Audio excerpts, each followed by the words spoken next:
রহমতুল্লাহি ওবারাকাতু। দর্শক চলেন এখন আমরা যাব ওইখানে এক মুরব্বী কাকা সম্ভবত বসে আছেন, তো দেখি। আসসালামু আলাইকুম, কেমন আছেন? তো আপনাকে ইসলামিক বিষয়ে কিছু প্রশ্ন করতেছে, আপনি করতে রাজি আছেন? আলহামদুলিল্লাহ। তো আপনাকে ইসলামিক বিষয়ে 3টি প্রশ্ন করব, আপনি যদি সঠিক উত্তর দিতে পারেন আপনার জন্য থাকবে আমার পক্ষ থেকে ছোট্ট একটি পুরস্কার। তো সর্বপ্রথম প্রশ্ন আপনার জন্য থাকবে, আমাদের আদি মাতার নাম কি? আদি মাতার নাম হযরত হাওয়া রাদিয়াল্লাহু তাআলা। অসংখ্য ধন্যবাদ। প্রথম প্রশ্নের উত্তর খুব সুন্দরভাবে দিয়েছেন।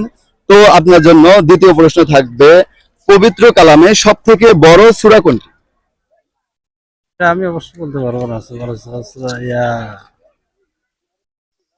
আর রহমান। আর কাকা বলছেন আর রহমান, তো না, সবথেকে বড় সূরা হচ্ছে সূরা বাকারা। সূরা সূরা বাকারা। বাকারা, তো মনে রাখবেন, পরবর্তীতে কেউ ওই প্রশ্ন করলে যেতে পারেন। হ্যাঁ, তো আপনার জন্য তৃতীয় প্রশ্ন থাকবে, আমাদের জাতির পিতার নাম কি?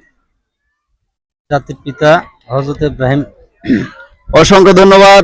দুইটি প্রশ্ন উত্তর খুব সুন্দরভাবে দিয়েছেন, তো আপনার জন্য থাকবে আমার পক্ষ থেকে ছোট্ট একটি পুরস্কার। তো কেমন লাগলো আপনার? Thank you. এটা একটা পুরস্কার না না, এটা কোনো না, এটা পুরস্কার। কেমন লাগলো আপনার? আলহামদুলিল্লাহ, ভালো লাগলো। আপনি যদি দুটি প্রশ্ন উত্তর দিতে পারতেন তো আপনার জন্য থাকতে আরেকটু বড় করে একটি পুরস্কার। তো ধন্যবাদ। দর্শক, আমার ভিডিওটি যদি আপনাদের ভালো লাগে লাইক কমেন্ট শেয়ার করে দিবেন। ইউটিউব থেকে যারা দেখবেন আমার চ্যানেলটি সাবস্ক্রাইব করে দিবেন। ধন্যবাদ, ভালো থাকবেন।